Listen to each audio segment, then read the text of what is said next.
Okay, so here we have Chelsea. She's my patient. I'm kind of explaining the etiology of the vaginismus and the vulvodynia to her as my patient. So trying to get her to understand kind of how this happens, what to expect, like what typical symptoms are.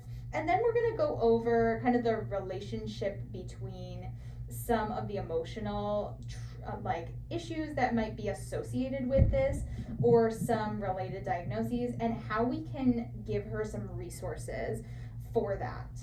Okay, so first of all, vaginismus, this is basically a condition where your muscles are just high tone.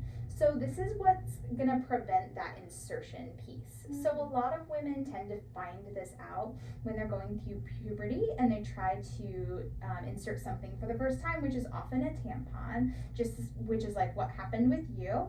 Or it can be something that happened secondarily, which is when it started to hurt kind of later on, like you were able to do it for a while and then you weren't for whatever reason. Sometimes that is because we had some kind of trauma to that area, whether it was a lot of infections, some kind of sexual trauma of some sort, if that was you had childbirth, and then we get this high tone area and we're having either pain or no pain, but we're having this muscle tension that does not allow something to go in.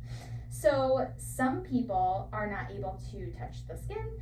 Sometimes people are able to touch around it, but just no insertion can happen at all. So it can really vary what symptoms you're experiencing.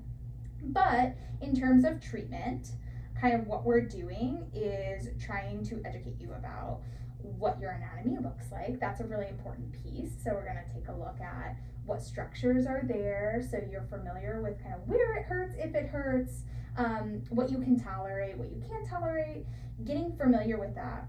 Then also just kind of giving you some stretches for the muscles around the pelvis, using a machine called biofeedback, which can help you with your muscle tone and taking your baseline and trying to get that down so that the muscles learn how to relax.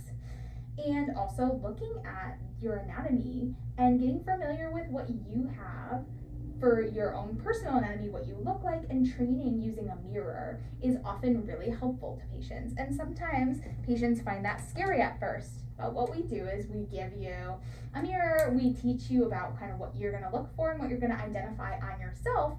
And once you become familiar with those structures, you have a much easier time doing one of our stretching techniques, working with dilators over time. That sounds like that could be it could be important, but a little scary. Are you telling me that you've done this with other people before? I work with people and do this with them all the time. And what's important to know is that we're just gonna go at your pace. So I don't need to touch you for our first couple of sessions at all. This is gonna be self-driven, this is your time here, and you get to direct where this treatment goes. If we feel like we're comfortable enough to start working with the mirror, you let me know, and we will do it. At home, this is something you can start working on today. And do it a couple times this week and see how you feel, and then come back to me with any questions that you have. We also have some really good resources. There's a website called Hope and Her that I think would be great for you to look at that tells you a lot about vaginismus and some exercises that you can do. It has a lot of different resources on the website. And also, we have some photos that we're going to take a look at of different vulvas so that you can kind of identify some structures and learn a little bit about the anatomy before we just kind of send you in there with the mirror so that you know what we're kind of looking for. How do I know if my anatomy looks normal?